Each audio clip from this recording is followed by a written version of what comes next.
आपका वेट कर रही हूँ।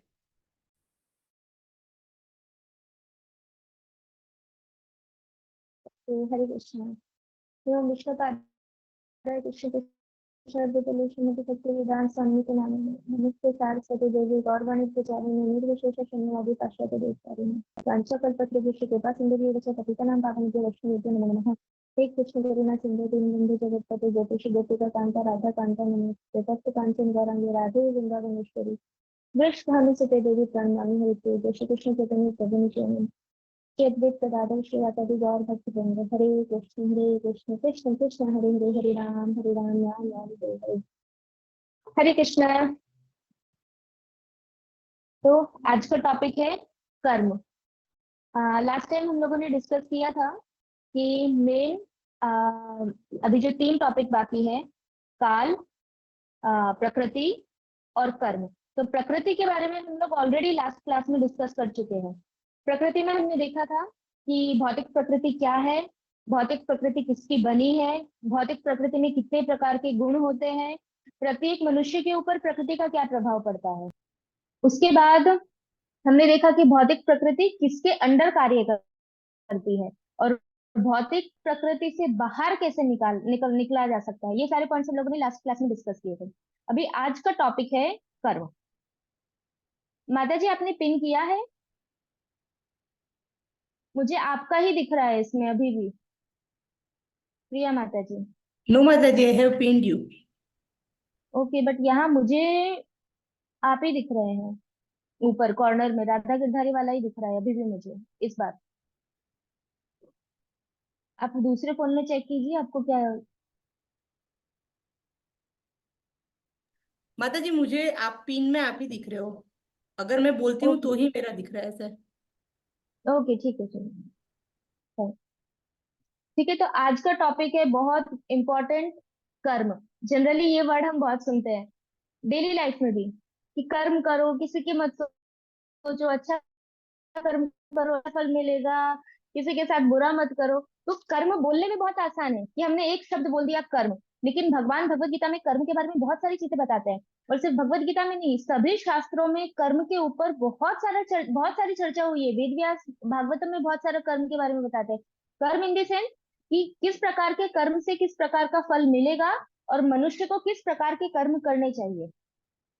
तो आज का टॉपिक है कर्म के ऊपर। अब एक जनरल क्वेश्चन है कि कोई व्यक्ति अगर ऐसा बोलता है कि क्या फर्क पड़ता है मैं कोई भी कर्म करूं, कौन देखने वाला है। जैसे एक एग्जांपल लेते हैं कि अगर कोई व्यक्ति है, उसने फॉर एग्जांपल उसने किसी मनुष्य को का मर्डर कर दिया, उसको उसके ऊपर केस हुआ। केस के टाइम अब उसके पास अच्छा खासा पैसा है, पहचान है, तो उसने क्या किया, जाके वकील को जज को थोड़ा पैसा वगैरह दिया और वो निकल गया, छूट गया। तो उसको क्या लगेगा कि देखो मैंने गलत कर्म किया है, लेकिन फिर भी क्योंकि मेरी इतनी पहचान है इस वजह से मैं बच गया, मुझे कोई पनिशमेंट नहीं मिला। बट भौतिक जगत में ऐसा हो सकता, हम अपनी पहचान से, गुजराती में बोलते हैं लागवत, हम उससे बच सकते हैं। लेकिन जो प्रकृति के नियम है वहां से हम नहीं बच सकते। जैसे फॉर एग्जाम्पल सूर्य है, तो शास्त्र में बोला गया है सूर्य, वायु, ये सब क्या करते हैं, ये साक्षी है हमारी हर दिन की हर एक एक्टिविटी। सिर्फ बाह्य एक्टिविटी छोड़ो, मन में किस समय हम क्या विचार कर रहे हैं, वो भी सारी की सारी एक्टिविटी सूर्य और वायुदेव साक्षी के रूप में देखते हैं। उसके अलावा चित्रगुप्त, शायद सभी ने नाम सुना होगा, यमराज के सेक्रेटरी है वो। तो चित्रगुप्त का काम क्या है कि जिस तरह से हमारी डेली लाइफ में जो जो एक्टिविटी हो रही है, ही इज नोटिंग इट। वो लिख रहे हैं कि ये व्यक्ति ने ये किया, इस टाइम पे इस व्यक्ति ने ये किया, इस टाइम पे ये व्यक्ति ने भक्तों का संग किया, इस टाइम पे ये व्यक्ति ने भक्तों का अनादर किया, वैष्णव को ये बोला, ये किया। वो एक एक चीज, कब आपने झूठ बोला, कब आपने गलत कार्य किया, कब आपने गलत सोचा, एक एक चीज रिकॉर्ड होती है। कोई भी एक छोटी सी भी चीज ऐसी नहीं है जो हम ऐसा सोचे कि किसी को नहीं पता है और हम कर रहे हैं तो हम बच जाएंगे। It is impossible. क्योंकि भगवान के जो नियम है उसको अच्युत अच्युत बोला गया है, मतलब जो कभी गिरते नहीं है। भौतिक जगत में बनाए हुए नियम टूट सकते हैं, बदलाव आ सकता है, चेंज हो सकते हैं परिस्थिति के अकॉर्डिंग, लेकिन भगवान के बनाए हुए नियम ऑलवेज सेम ही रहते हैं, और उसमें कभी गड़बड़ नहीं होती, कभी मिस्टेक नहीं होती, या उसमें कभी चेंज लाने की जरूरत नहीं पड़ती। ये सारी चीजें होती है। इसलिए जो प्रकृति के नियम है उससे हम लोग नहीं बच सकते। अब आता है कि कर्म क्या होता है। तो यहाँ पे कर्म की परिभाषा लिखी है कि जो समय रूपी साक्षी, मतलब साक्षी कौन है, समय। सूर्य जो है, सूर्य उदय होता है, सूर्य अस्त होता है, तो वो काल के रूप में जो समय है वो साक्षी है। फिर बहुत और भौतिक प्रकृति के नियंत्रण में जो कार्य किया जाता है उसको कर्म बोलते हैं। अभी भौतिक जगत में है, इसलिए सारे कार्य, चाहे हम खाना खा रहे हैं, चाहे हम सो रहे हैं, हम कोई भी एक्टिविटी कर रहे हैं, कॉलेज जा रहे हैं, जॉब पे जा रहे हैं, सारे के सारे कार्य किसके कंट्रोल में हो रहे हैं, भौतिक प्रकृति के। कभी हमें गुस्सा आता है, कभी हमें अच्छा लगता है, कभी हम दुखी होते हैं, कभी हम रोते हैं, कभी हमारे कर्मों का रिएक्शन मिलता है तो हम दुखी हो जाते हैं। सारे के सारे कार्य किसके कंट्रोल में हो रहे हैं, भौतिक प्रकृति। ये ऑलरेडी हम लास्ट क्लास में भी डिस्कस कर चुके हैं। फिर उसके बाद बात बताए कि कर्म के नियम क्या है। हम जो भी करते हैं, सोचते हैं, उसके लिए जवाबदार हम हैं। हम इसके लिए अगर ऐसा सोचिए कि फॉर एग्जाम्पल कि मैंने कोई कार्य किया, और अभी कोई दूसरा पर्सन आ रहा है और उसने आके मुझे एक धक्का दे दिया। अब मैं ऐसा सोच रही हूँ कि उसने मुझे धक्का दिया तो उसकी गलती है, बल्कि ऐसा, जबकि ऐसा नहीं होता। शास्त्र क्या बोलते हैं, व्यक्ति के जीवन में आई हुई हर हर सेकंड में उसके उसको जो जो रिएक्शन मिल रहा है वो सब उसके कर्मों के अनुसार है। हमें ऐसा लगता है कि इससे कोई छोटा बच्चा है, छोटे बच्चे ने क्या किया, वो तो अभी पैदा हुआ है, 10 महीने का है, 5 महीने का है, तो उसको ये प्रॉब्लम क्यों आई, दूसरे बच्चे को तो प्रॉब्लम नहीं आ रही है, इसी बच्चे को ये प्रॉब्लम क्यों आ रही है। तो हमें दिख रहा है कि उसने कुछ नहीं किया, बट वो पिछले जन्मों में कर्म करके आया है। पिछले जन्मों में उस वो व्यक्ति था, वो बूढ़ा था, उसने बहुत सारी चीजें की है। अब फिर से जन्म मिलेगा तो बच्चे के रूप में ही मिलेगा। तो वो कर्म का रिएक्शन उसको, अगर उसने बहुत ज्यादा खराब कर्म किए तो जैसे ही वो पैदा होगा तब से उसके कर्मों के रिएक्शन निकलने स्टार्ट हो जाते हैं। इसीलिए शास्त्र में बोला गया है कि पूर्व जन्मों के कर्म भी आते हैं। ऐसा नहीं है कि मैंने ये, बहुत सारे लोगों का ऐसा मिसकंसेप्शन होता है, यही दुनिया में, यहीं पे ही नर्क है, यहीं पे ही स्वर्ग है, सब कुछ यहीं पे करना है और यहीं पे भोगना है। ऐसे नहीं है, ये नेक्स्ट बर्थ भी आपको मिलता है, और आप स्वर्ग में भी जाते हो, नर्क में भी जाते हो, और फिर वापस यहाँ पे आते हो और फिर से आपको रिएक्शन मिलता है। वो हम आगे देखेंगे, डिस्कस करेंगे। माता जी नेक्स्ट।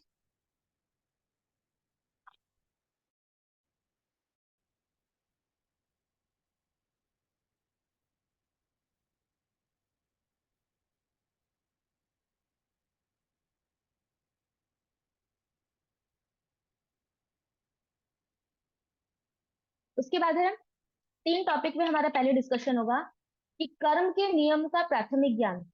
जिन लोगों को पता ही नहीं है कि कर्म क्या होता है, किस प्रकार के कर्म करने चाहिए, और कौन सा कर्म करके क्या रिएक्शन आता है, वो पता ही नहीं है, तो वो लोग कभी अपने कर्म सुधारने का प्रयास करेंगे ही नहीं। जैसे अगर हमें बचपन से बताते हैं कि झूठ नहीं बोलना है, चोरी नहीं करनी है, किसी को मारना नहीं है, क्यों? क्योंकि बचपन से बोलते हैं झूठ बोलना पाप है, किसी को मारना पाप है, चोरी करना गलत है, तुम चोरी करोगे तो बड़े होके देखो तुमको पुलिस ले जाएगी। बचपन से ये सारी चीजें बच्चों को सिखाते हैं, तो ये ज्ञान बचपन से दिया जाता है।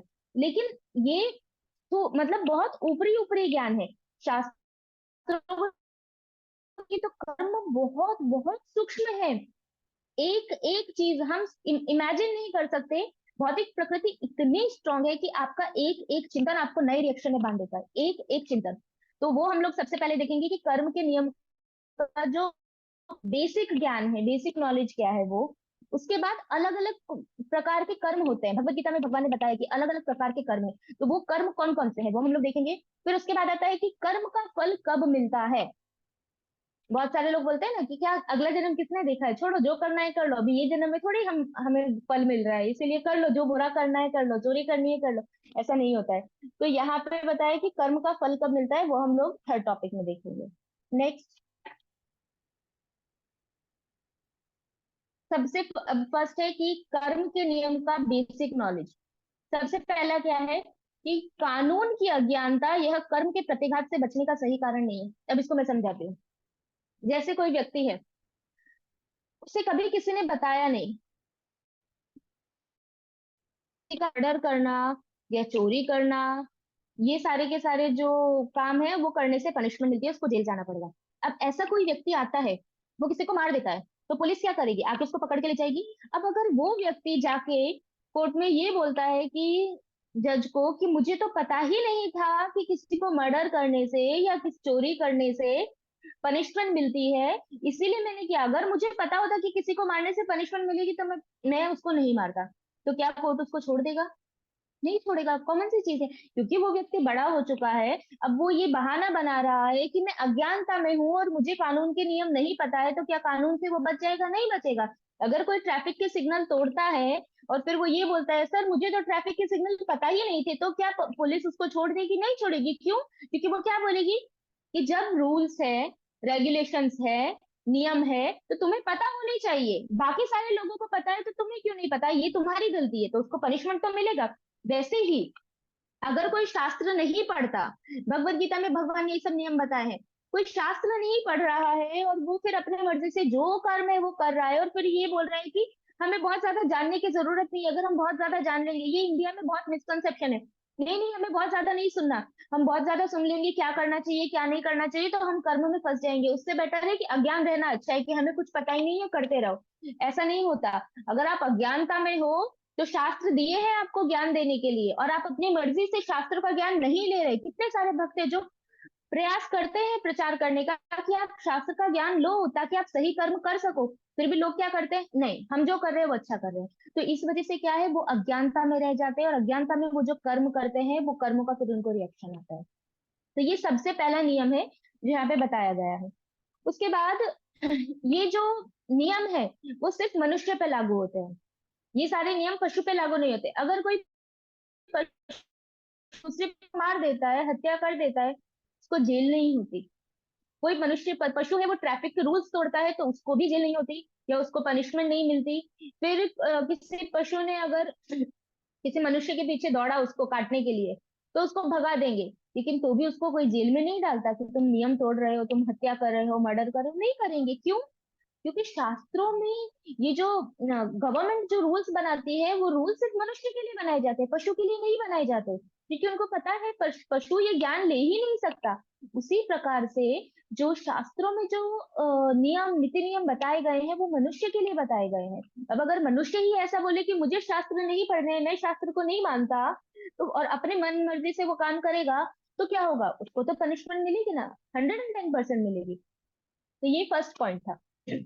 उसके बाद नेक्स्ट है कि जब सब कुछ पूर्व निर्धारित है तो फिर कर्म क्यों करना?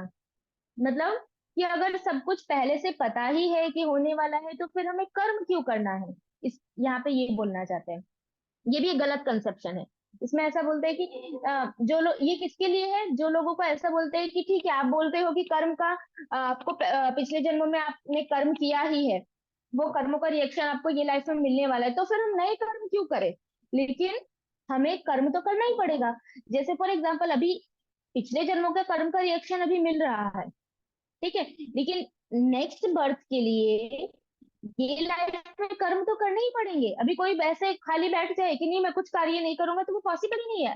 अगर आपको नेक्स्ट पिछले जन्मों के कर्म के कारण आप अभी बंधे हो, तो अभी आपको ये बंधन से निकलने के लिए दूसरे कर्म करने पड़ेंगे, वरना आप नहीं निकल सकते। तो इसीलिए कर्म करना जरूरी है। कोई ऐसा क्या बोलते हैं, लॉजिक नहीं दे सकता कि हम कर्म नहीं करेंगे, वो इम्पॉसिबल है। आपको कर्म करना ही पड़ेगा। आपको पिछले पिछले जन्मों के कर्मों से बाहर निकलना है तो भी करना पड़ेगा, नए कर्मों में बंधना है तो भी कर्म करना पड़ेगा। हम आगे देखेंगे कि किस प्रकार के कर्म से बाहर निकल सकते हैं और किस प्रकार के कर्म से हम और ज्यादा बंध सकते हैं। फिर उसके बाद नेक्स्ट आता है कि अच्छे और बुरे कर्म एक दूसरे को नहीं मिटा सकते। ये बहुत इंपॉर्टेंट है। बहुत बार लोग क्या सोचते हैं कि मैंने इतने जीवन में पाप किए हैं, तो अब क्या करूं कि थोड़े पुण्य कर दूंगा तो वो जो मैंने पाप किए ना वो सारे पाप नष्ट हो जाएंगे। बट ऐसा नहीं होता। पाप और पुण्य दोनों अलग अलग है। पाप का कोटा अलग है, पुण्य का कोटा अलग है। तो अगर आप पुण्य कर रहे हो तो वो पुण्य के कोटा में जाएंगे, और पाप करते तो पाप के कोटा में जाएंगे। लेकिन पुण्य करने से पाप कटते नहीं है, पाप के लिए तो पनिशमेंट मिलेगी ही। ऐसा नहीं है कि आप ऐसा सोचो कि अब मैंने बहुत ज्यादा पुण्य कर दिया, मैंने ये लोगों को बहुत भोजन खिलाया, मैंने स्कूल खोला, हॉस्पिटल खोला, ये खोला, और एक तरफ पे मैंने जो पहले मर्डर किया था या ये चोरी की थी, किसी को परेशान किया था, तो इतने सारे पुण्य देख के भगवान खुश हो जाएंगे कि हाँ इसने बहुत अच्छा काम किया तो अब इसके पाप को माफ कर दो। नहीं, ऐसा नहीं होता। बुरे कर्म का कोटा अलग है, अच्छे कर्म का अलग है। आप अच्छे कर रहे हो तो उसके लिए स्वर्ग जाओगे, वहां पे जो भी फल मिलेगा, एंजॉय करोगे, वापस यहाँ पे आओगे।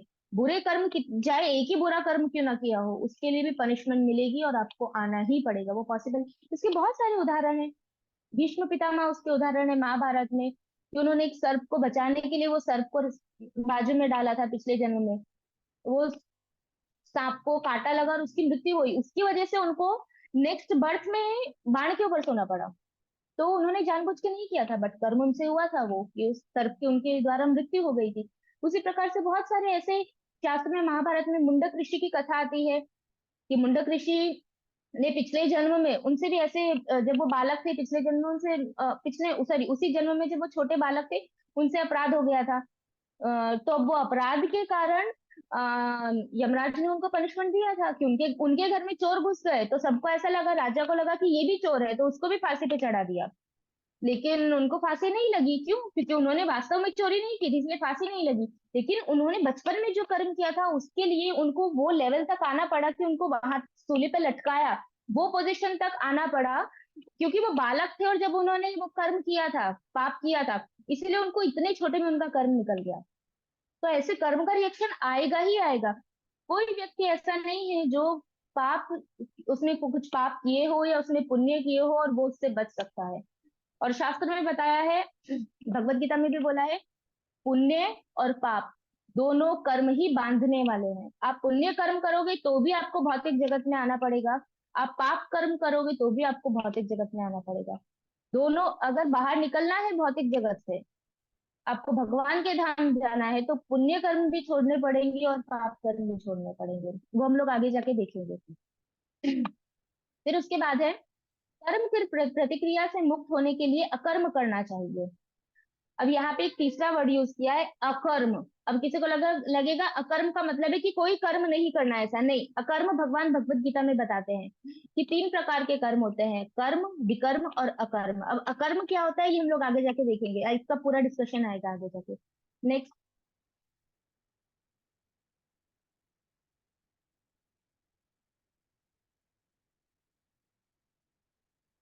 हम्म, ये था। अभी आगे बताया कि विविध प्रकार के कर्म। यहाँ पे क्या बताया? सबसे पहला है कर्म। कर्म का मतलब क्या होता है? अभी क्या होता है, लोग जॉब कर रहे हैं, हम तो अपना कर्म कर रहे हैं, अपना कर्म करो, कर्म ही पूजा है। लोगों का कंसेप्ट क्या है? कर्म ही पूजा है। ऐसा कहीं नहीं लिखा है कि कर्म ही पूजा है। कर्म का मतलब क्या होता है? शास्त्रों की आज्ञा के अनुसार किए गए कर्म। शास्त्रों में बोला है व्यक्ति को ये करना चाहिए, ब्रह्म मुहूर्त में उठना चाहिए, भगवान विष्णु की ध्यान करना चाहिए, उसके बाद उसको अपने नियत कर्तव्य करने चाहिए। स्त्री है तो स्त्री को क्या करना चाहिए, पुरुष है तो पुरुष को क्या करना चाहिए, ब्राह्मणों की सेवा करनी चाहिए, वैष्णवों की सेवा करनी चाहिए। ये सारी चीजें जो दी गई है शास्त्रों में, वो सब कर्म में आता है।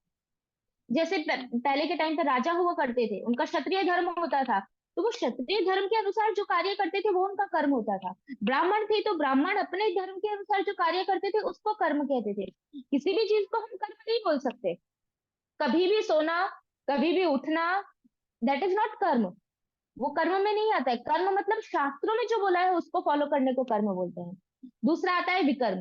भगवान भगवत गीता में बताते हैं विकर्म का मतलब क्या है? शास्त्रों के आदेश के विरुद्ध। शास्त्र में बोला है कि भगवान की पूजा करनी चाहिए, हम तो नहीं करते। हम भगवान को मानते ही नहीं है, पूजा तो छोड़ो, हम भगवान को मानते ही नहीं है, तो ये क्या हो गया? विकर्म, पाप कर्म। विकर्म का मतलब पाप कर्म।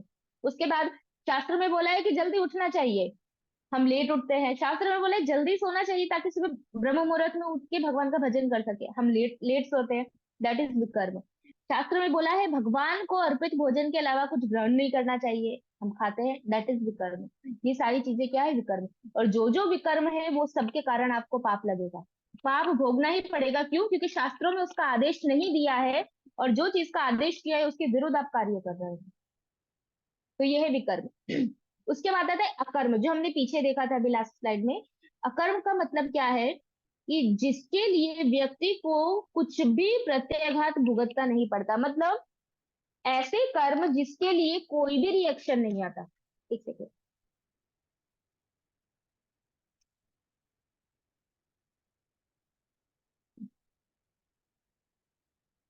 ऐसे कार्य जिसके लिए ना तो उसकी काउंटिंग पुण्य कर्म में होती है और ना ही उसकी काउंटिंग पाप कर्म में होती है।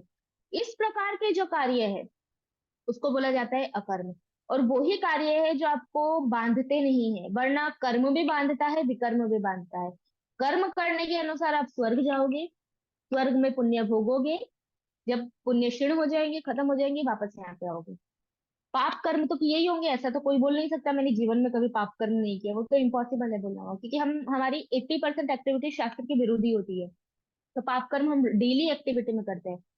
तो पाप कर्म के लिए नर्क जाएंगे, वहां पे पनिशमेंट मिलेगी, वो भुगतेंगे, फिर वापस यहाँ पे आएंगे। अकर्म का मतलब क्या होता है? जैसे हाँ, कोई व्यक्ति है, वो बाहर, सपोज वो रोड पे झाड़ू लगा रहा है, तो रोड पे वो कर्म कर रहा है, झाड़ू लगा रहा है, ठीक है, उसका कोई भी जो भी उसकी ड्यूटी है वो अपनी ड्यूटी कर रहा है, झाड़ू लगा रहा है। अब वो या तो पुण्य में गिना जाएगा या पाप में गिना जाएगा। वो अपने वृत्ति के अनुसार कार्य कर रहा है, उसको जो बोला गया है कि तुम्हें ये सब क्लीन रखना है, वो कर रहा है, ठीक है, वो उसका अच्छी क्वालिटी है, उसका सदकर्म हो गया वो। वही व्यक्ति वही झाड़ू भगवान के मंदिर में लगा रहा है, तो वो उसको कर्म में नहीं बांधेगा। और वही व्यक्ति वो कार्य बाहर कर रहा है, तो वो काम उसको कर्म में बांध देगा। उसी प्रकार भोजन जब हम खुद के लिए बनाते हैं और खुद खाते हैं, तो हम कर्म में बंध रहे हैं, क्योंकि कोई भी भोजन बनाते समय अनगिनत जीवों की हत्या होती है। अन्न को काटते हैं उस टाइम पे जीव हत्या होती है, कुकिंग करते हैं उस टाइम जीव हत्या होती है, सब्जियां लेके आते हैं उस टाइम जीव हत्या होती है, पेस्टिसाइड्स यूज किए जाते हैं, पेस्टिसाइड के कारण कितने जीवों की हत्या होती है, वो सारे जीवों का रिएक्शन किसको आएगा? जो जो वो अन्न ग्रहण करेगा, वो सब्जियां ग्रहण करेगा। तो ये सारे पाप से निकला कैसे जाए? क्योंकि हम देखे जाए तो हम बोले कि अरे ये तो पॉसिबल ही नहीं है। निकल सकते हैं। अगर वो भोजन अगर आप खुद बना रहे हो और खा रहे हो, तो वो सारे पाप कर्म का रिएक्शन आएगा, शास्त्र में बोला गया है। लेकिन वही भोजन बनाने के बाद, सेम भोजन, सेम गैस, सब कुछ है, आप वही चीज पहले भगवान को ऑफर करते हो और भगवान को प्रार्थना करते हो, प्रभु आप इसको स्वीकार करो, आप स्वीकार करोगे उसके बाद हम ग्रहण करेंगे प्रसाद के रूप में। तो भगवान अपनी कृपा से उसमें से सारे पाप कर्म निकाल देते हैं। इसलिए बोला जाता है कि भगवान को अर्पित भोजन ही ग्रहण करना चाहिए। भगवान ये खुद भगवत गीता में बोले हैं कि उनको अर्पित करके ही भोजन करना चाहिए, जो मुझे अर्पित करके नहीं खाता वो पाप खाता है।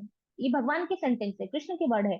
तो इसीलिए ये सारी जो एक्टिविटीज होती है जो हम भगवान के लिए करते हैं, वो लोगों को लगेगा ये तो सामान्य कार्य है ना, क्या प्रॉब्लम है, हम भी ऐसा कर रहे हैं, वो भी ऐसा कर रहे हैं। लेकिन देखना है उसका उद्देश्य क्या है। एक व्यक्ति भगवान के लिए कर रहा है, भक्तों के लिए कर रहा है, और वही दूसरा व्यक्ति खुद के लिए कर रहा है। तो खुद के लिए जितने भी कार्य किए जाते हैं, वो सारे के सारे 110% आपको बांधेंगे, पाप कर्म में या पुण्य कर्म में ही बांधेंगे। लेकिन जो भी कार्य भगवान के लिए किए जाते हैं, भगवान के भक्तों के लिए किए जाते हैं, वो सारे कार्य आपको मुक्त कर देंगे, अकर्म और विकर्म। और सबसे बड़ी चीज, अगर आपका पाप कर्म का कोटा है और आपका पुण्य कर्म का कोटा है, और आप अकर्म कर रहे हो, मतलब आपके दोनों पहले से कोटा बहुत सारे भरे हुए हैं, दोनों मटके भरे हुए हैं, इसका पाप कर्म का भी और पुण्य कर्म का भी। फिर अभी आप अचानक से आपको पता चलता है कि ठीक है मुझे ऐसे करना चाहिए, भगवान के लिए करना चाहिए, और फिर हम क्या करते हैं, भगवान के लिए कार्य करना स्टार्ट करते हैं। जैसे हम चैंटिंग कर रहे हैं, भगवान के लिए कर रहे हैं, हम लेक्चर सुन रहे हैं, भगवान के लिए सुन रहे हैं, हम रीडिंग करते हैं, भगवान के लिए करते हैं, भगवान के मंदिर में जाके कोई सेवा कर रहे हैं, घर पे हमारे भगवान होते हैं, ऑल्टर है, ऑल्टर में सेवा कर रहे हैं, भगवान की दिया अगरबत्ती करे। ये सारी एक्टिविटी जब हम करते हैं, तो ये सारी एक्टिविटी इतनी पावरफुल होती है कि ये हमारे पाप और पुण्य के कर्म को भी काट सकती है, और काट देती है, काट सकती नहीं है, काट देती है। तो इसमें इतनी पावर है। तो इनको बोला जाता है अकर्म। नेक्स्ट।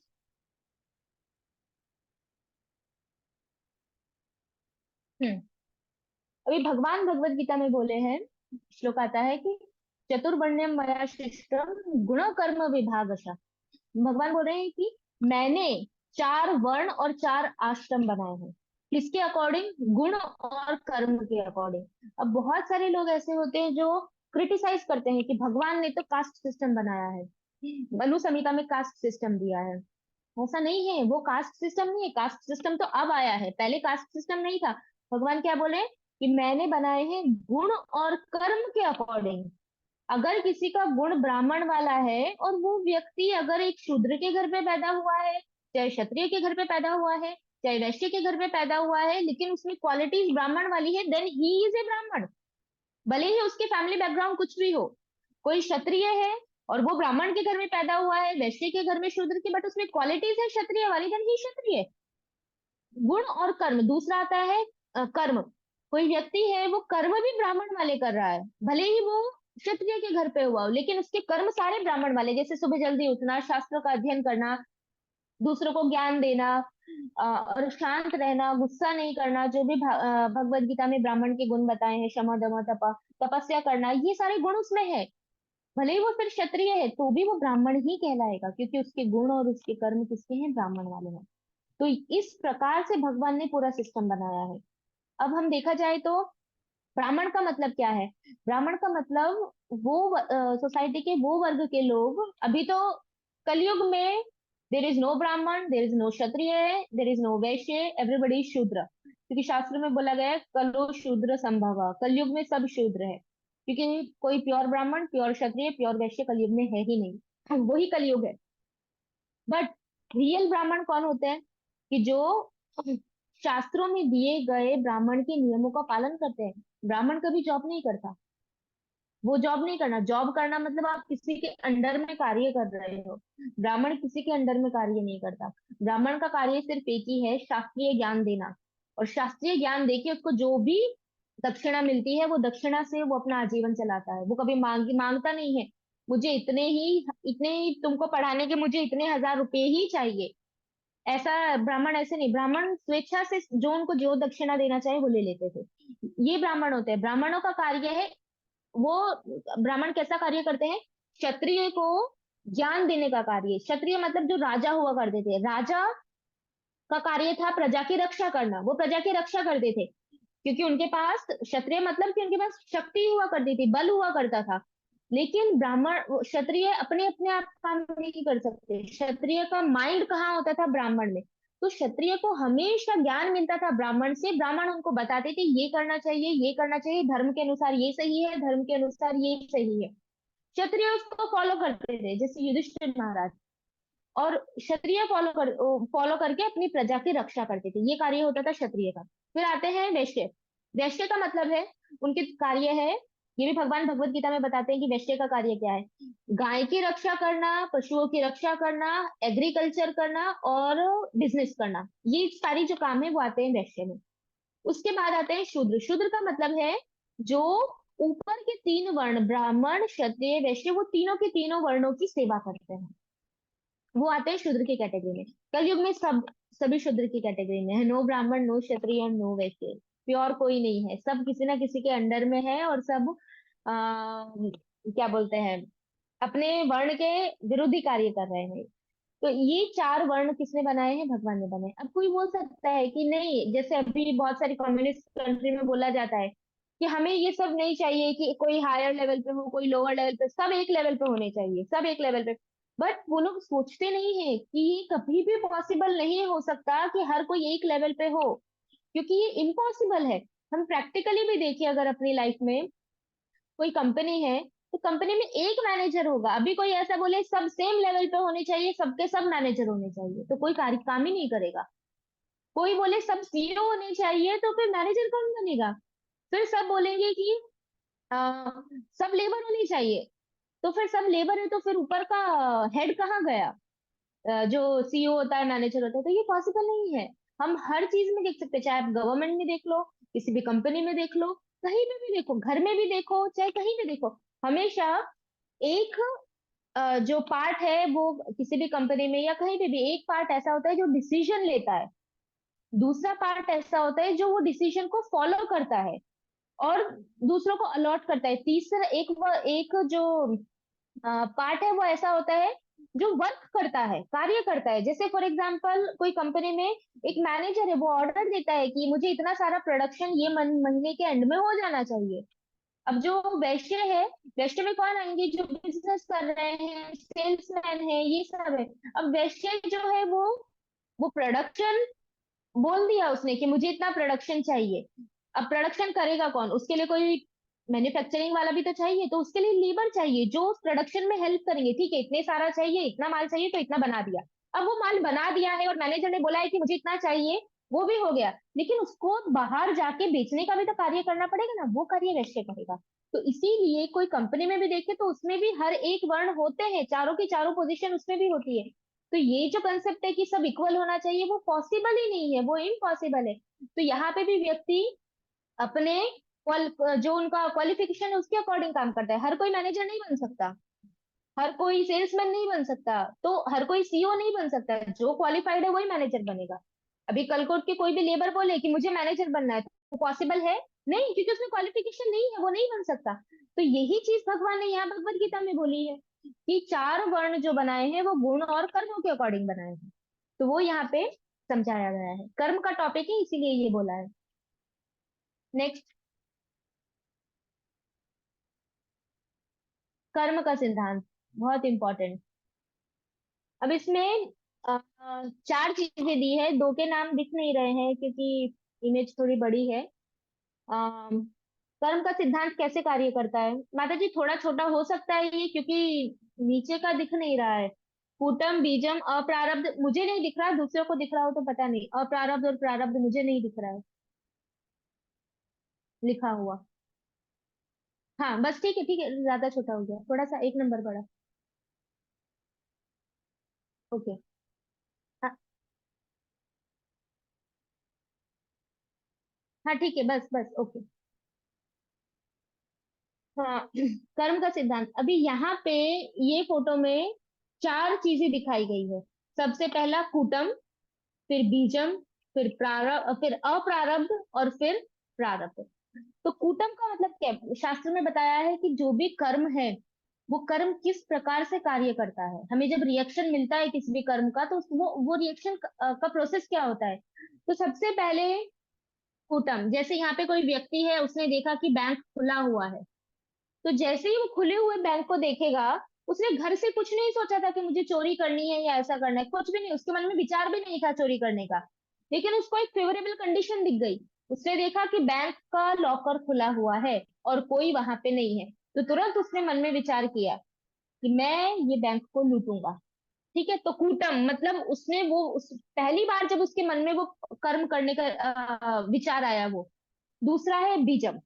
बीजम का मतलब क्या होता है कि अब उसने प्लानिंग कर दी कि मैं इस डेट को इतने इतने बजे, ये तो बैंक का जनरल एग्जांपल है, वो तो खुला है तो वो तभी ले लेगा, बट हम एक एग्जांपल की तरह ले रहे हैं कि वो प्लानिंग करेगा कि ठीक है ये डेट को ये सो एंड सो टाइम पे मैं आऊंगा, ये पूरी की पूरी प्लानिंग के साथ, और यहाँ से आके मैं ले जाऊंगा। उसने फाइनल कर दिया, पहले उसने सिर्फ सोचा, फिर उसने पूरी प्लानिंग कर दी, दैट इज बीज, मतलब उसके पाप का बीज बन गया। अब बीज बना है, तो थोड़े टाइम के बाद अब क्या होगा, अप्रारब्ध। अब उसने वो कार्य कर दिया, वो बैंक में गया और उसने जो भी चोरी की वो कर दी। अब वो अप्रारब्ध का मतलब अभी पका नहीं है, उसका पाप कर्म अभी तक पका नहीं है, अप्रारब्ध रूप मतलब कच्चा है, इमेच्योर है। अब जब उसका पाप कर्म पक जाएगा, पकेगा कब, उसने चोरी कर दी, सब कुछ हो गया। अब प्रारब्ध का मतलब है कि अब उसके पाप कर्म का रिएक्शन उसको मिल गया, अब वो जेल में चला गया। अब ये जो सारी चीजें हैं वो जरूरी नहीं है कि इसी की तरह हो कि तुरंत हो जाए, कि आज मैंने सोचा और कल मुझे पनिशमेंट मिल जाए। पिछले जन्मों की बहुत सारी ऐसी चीजें होती है जो अप्रारब्ध रूप में स्टोर है अभी भी। जैसे मैंने लास्ट लाइफ में या तो मैंने बचपन में कुछ ऐसे कार्य किए हैं जो अभी भी अप्रारब्ध रूप में है, मतलब वो मैंने कार्य कर दिए, लेकिन अभी तक उसका रिएक्शन मिलना बाकी है। अब वो रिएक्शन कब मिलेगा वो भगवान के ऊपर है, वो कभी भी मिल सकता है, ये लाइफ में मिल सकता है, नेक्स्ट लाइफ में मिल सकता है, बुढ़ापे में मिल सकता है, कभी भी मिल सकता है। और जिस चीज के रिएक्शन हमें अभी मिल रहे हैं, मतलब वो सारे फल पक चुके हैं और अब उसको उसका रिएक्शन आ रहा है। हमें जैसे बीमारियां हो जाती है, चोट लग जाती है, हम दुखी होते हैं, तो ये सब क्या है, किसी भी केस में दुखी होना मतलब वो हमारे पाप कर्म का फल मिल रहा है, दैट्स इट। बिना पाप कर्म के कोई व्यक्ति दुखी नहीं हो सकता, वो फैक्ट है, वो हो ही नहीं सकता। अगर व्यक्ति मानसिक रूप से, शारीरिक रूप से, या फिर किसी भी केस में अगर व्यक्ति दुखी हो रहा है, तो इसका मतलब उसका दुखी होना भी उसके पाप कर्मों का रिएक्शन है। तभी वो व्यक्ति दुखी हो रहा है, क्योंकि उसको ऐसे चिंतन आ रहा है, ऐसे थॉट्स आ रहे हैं, उसकी मेंटल कंडीशन उसके कर्मों के अकॉर्डिंग ऐसी बन चुकी है कि वो अपने ही आप दुखी हो रहा है। जैसा बोला गया है कि तीन प्रकार के कर्म होते हैं, रिएक्शन मिलते हैं तीन प्रकार के, आदि दैविक, आदि भौतिक, आध्यात्मिक। तो आध्यात्मिक का मतलब है कि वो अपने आप ही सोचता रहेगा और दुखी होता रहेगा। तो वो क्या है, वो उसको रिएक्शन मिल रहा है उसके पाप कर्म का। तो ये 4 स्टेप्स है कि पाप कर्म कहाँ से शुरू होता है और कहाँ पे पाप कर्म खत्म होता है। नेक्स्ट, अब है कि कर्म का फल कब मिलता है। तो अब कर्म का फल हम समझ सकते हैं कि इंस्टेंट भी मिल सकता है, जैसे हम जा रहे हैं और किसी ने हमको धक्का दिया और हमने तुरंत उसको थप्पड़ मार दिया। ठीक है, उस व्यक्ति ने धक्का मारा और हमने उसको थप्पड़ मार दिया, हमने उसको इंस्टेंट रिएक्शन दे दिया, इंस्टेंट उसी मोमेंट पे, तो इंस्टेंट भी मिल सकता है।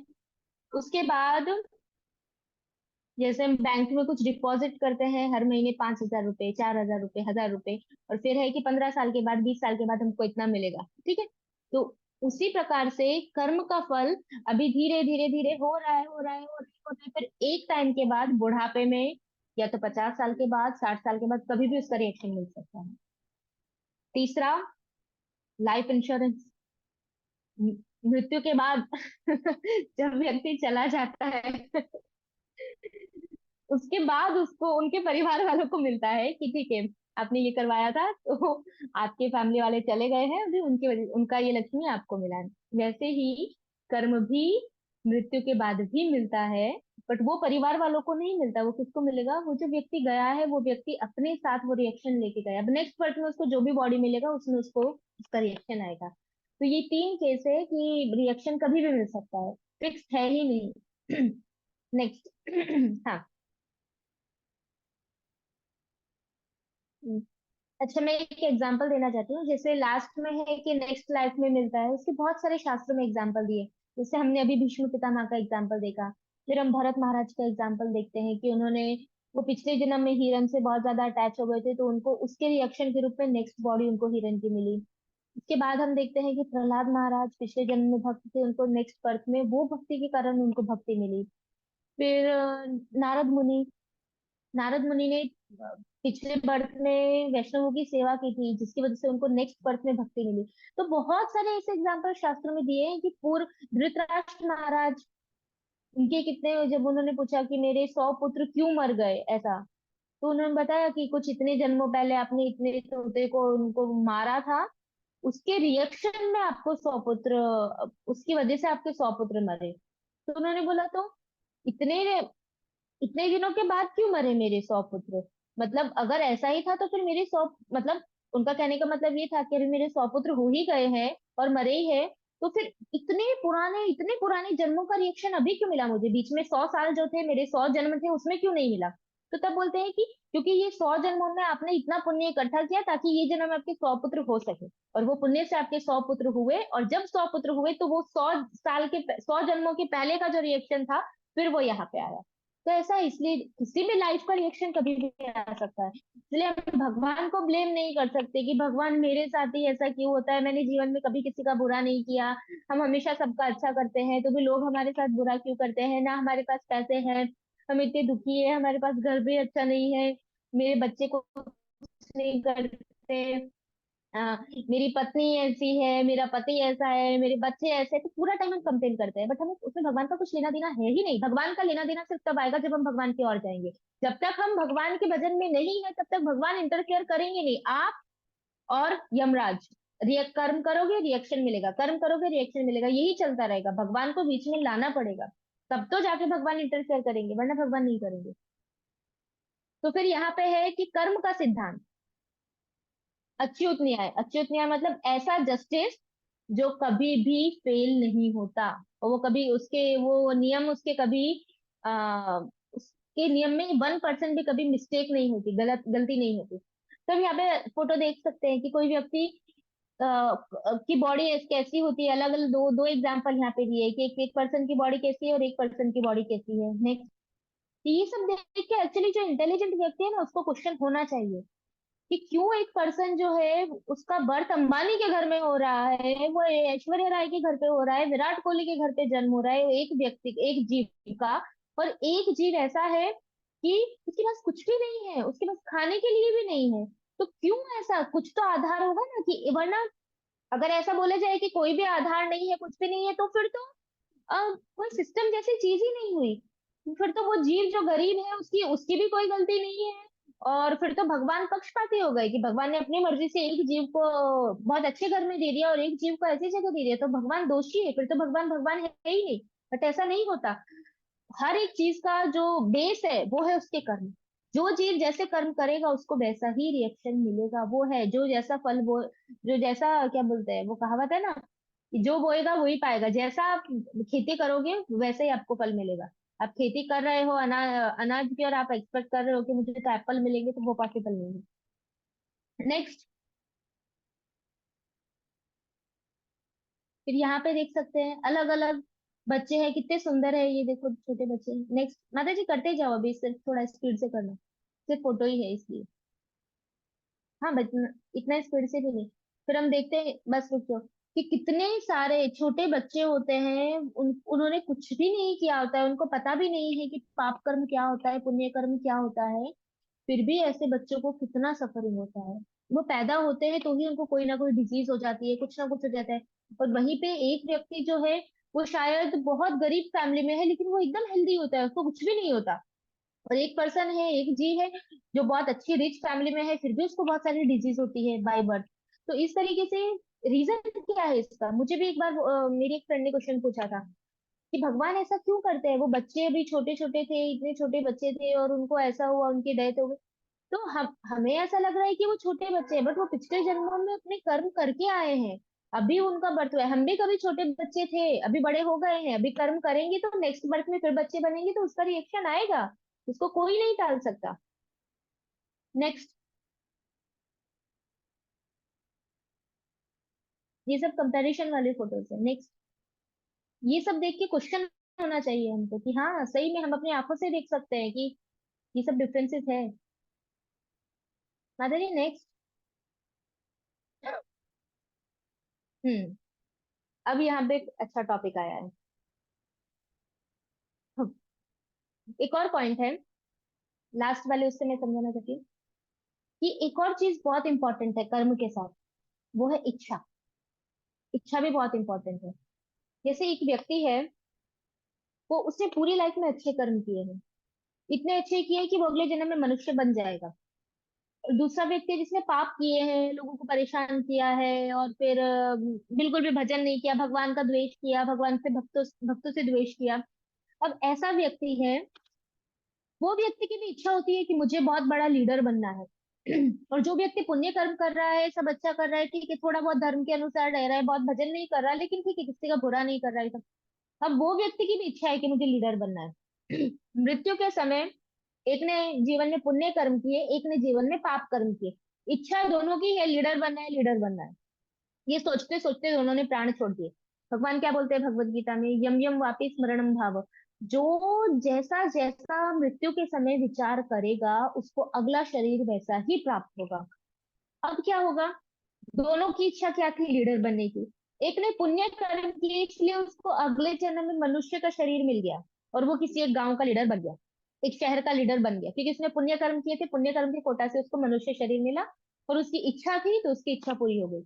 दूसरे व्यक्ति ने पाप कर्म किए, ये जन्म में भले ही वो पाप कर्म करके वो कितना भी खुश हो या उसको सब कुछ उसके पास हो, बट ये लाइफ में उसने पाप कर्म किए। उसकी भी इच्छा थी कि मुझे लीडर बनना है, तो वो भी नेक्स्ट बर्थ में लीडर बनेगा। बट वो कुत्तों का लीडर बन सकता है, गधे का लीडर बन सकता है, किसी और मधुमक्खियों का लीडर बन सकता है, किसी भी पशु के समूह का लीडर बन सकता है, बट वो भी लीडर बनेगा। तो पता चला मैं क्या बोलना चाहती हूँ। कर्मों का ये प्रभाव पड़ता है, वो भी लीडर बना, वो भी लीडर बना, लेकिन वो मनुष्य की योनि में लीडर बना और ये पशु की योनि में। तो उसका डिग्रेडेशन हो गया ना, वो मनुष्य में था और अभी सीधा पशु में आ गया। तो ये फर्क पड़ता है कर्म का। अब ये स्लाइड बहुत इंपॉर्टेंट है।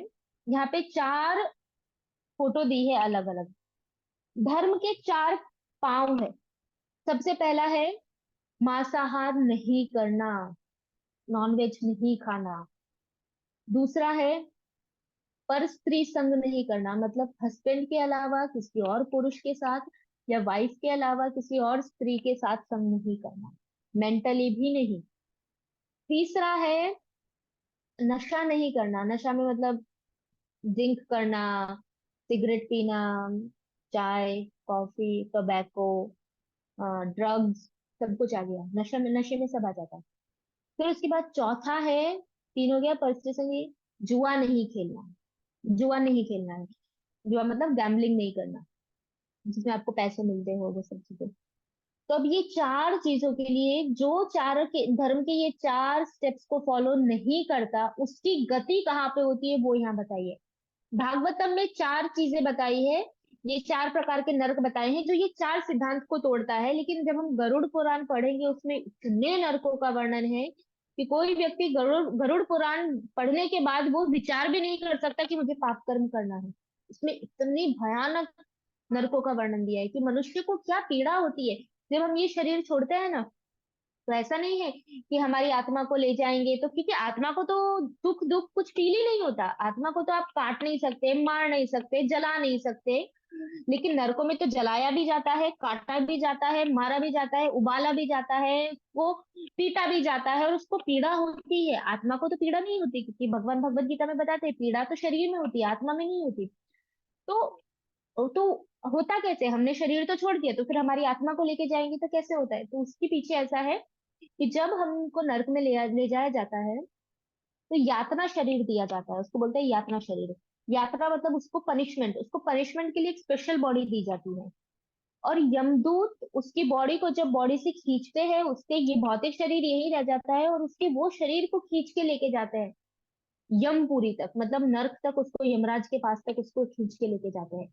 और यहाँ से भागवतम में के थर्ड कैंटो में कपिल मुनि बताते हैं ये सारी चीजें अपनी माता विभूति को, कि जब फिर वो यहाँ से यमपुरी तक का जो रास्ता है, वो जीव पूरे रास्ते में उसे प्यास लगती है, उसे भूख लगती है, वो खा नहीं सकता, पी नहीं सकता, पूरे रास्ते में कांटे होते हैं, इतनी धूप होती है कि वो सहन नहीं कर सकता। लेकिन यातना शरीर दिया है तो वो मर भी नहीं सकता। यातना शरीर का मतलब है you have to suffer, you can not live and you can not die, you have to only suffer. आप सिर्फ पीड़ा भुगत सकते हो। प्लस ये शरीर में जितनी पीड़ा होती है उससे 1000 गुना पीड़ा यात्रा यातना शरीर में आपको अनुभव होती है। यहाँ पे अगर हम ऐसे मारेंगे हमें कुछ नहीं हुआ, इतना ही यातना शरीर में लगेगा तो आपका हाथ टूट जाएगा, इतनी पीड़ा होती है। तो ये शरीर दिया जाता है मृत्यु के बाद, जब नरक में ले जाते हैं उसके पहले। अब जो जैसे कर्म करेगा उसको उस प्रकार के नरक में लिया जाता है। जो व्यक्ति ड्रिंक करता है, नशा करता है, ऐसे व्यक्ति को नरक में जाके जैसे सबसे फर्स्ट फोटो यहाँ पे दिया है, उसके मुंह में गरम गरम, ये इतना डीप वर्णन दिया है, भागवत में भी दिया है और गरुड़ पुराण में भी दिया है और भी अलग अलग पुराणों में दिया है नरक का वर्णन। इवन दूसरे रिलीजन में भी मानते हैं कि ये हेल होता है, हेल बोलते हैं ना, हेल मतलब नरक होता है, पनिशमेंट मिलती है। तो जो लोग ड्रिंक करते हैं, स्मोकिंग करते हैं, नशा करते हैं, किसी भी तरह का नशा अगर वो लोग करते हैं, तो मृत्यु के बाद उन लोगों को गरम गरम लोहा पिघला के अग्नि वाला वो उनको पिलाया जाता है। अब सोचो हमको इस शरीर में पिलाए तो हमें कितनी पीड़ा होगी, इससे 1000 गुना ज्यादा पीड़ा यातना शरीर में होती है। और वो व्यक्ति मर नहीं सकता, हम तो मर जाएंगे तो हमारा क्या है, ये छूट जाएगा, ठीक है पीड़ा खत्म हो गई। यातना शरीर में पीड़ा खत्म नहीं होती, वो मर भी नहीं सकता। फिर जो व्यक्ति पर स्त्री का, पर पुरुष का संग करता है तो उसको वो संग वापस करवाया जाता है नर्क में। किसके साथ, लोहे की स्त्री के साथ और लोहे के पुरुष के साथ। तो उसमें उसको कितनी पीड़ा होती है सोचो। फिर जो व्यक्ति नॉनवेज खाता है, नॉनवेज खाने वाले की बहुत खराब परिस्थिति होती है, उसको जिस तरीके से वो पशुओं को काटता है और पकाता है, उसी तरीके से यमदूत उसको काटते और पकाते हैं और वो मर नहीं सकता। उसका निर्धारित टाइम है, जब तक उसके पाप कर्म पूरे नहीं होंगे उसको ये पनिशमेंट मिलती रहेगी, मिलती रहेगी, मिलती रहेगी। जब पाप कर्म पूरे होंगे तब उसको यमराज भेजेंगे, जाओ अब तुम पृथ्वी पे, अब तुमने पाप कर्म किया, अब जाके तुम पशु बनो। और जब तुम पशु से फिर वापस कभी किसी जन्म में मनुष्य बनोगे और फिर तुम्हें कोई बोलेगा कि शास्त्रों का ज्ञान लो पढ़ो, तब तुम्हें ज्ञान आएगा कि तुम्हें क्या करना चाहिए और क्या नहीं करना चाहिए। वरना बार बार बार बार ये रहेगा, स्वर्ग जाओ नर्क जाओ, भौतिक जगत में आओ, स्वर्ग जाओ नर्क जाओ फिर यहाँ आओ, फिर स्वर्ग जाओ नर्क जाओ फिर यहाँ आओ, ये चलता रहेगा। इसलिए इसको बोला गया है चक्र, जन्म मृत्यु का चक्र। और भगवान की भक्ति करने का उद्देश्य है ये जन्म मृत्यु के चक्र से बाहर निकलना, वरना कोई संभावना नहीं है, आप नहीं निकल सकते, पॉसिबल ही नहीं है। फिर तीसरा बताया कि अगर कोई जुआ खेलता है, ये सब करता है, तो उसके शरीर पे गरम गरम लोहे की जो रॉड होती है, उससे उसके शरीर को जलाया जाता है। तो ये तो सिर्फ चार प्रकार के नर्क है। इससे बहुत खतरनाक नरकों का दूसरा वर्णन आता है शास्त्रों में। नेक्स्ट, इसीलिए हम देखते हैं कि जब हम भक्ति में आते हैं सबसे पहले क्या बोला जाता है, चार नियम का पालन बहुत जरूरी है।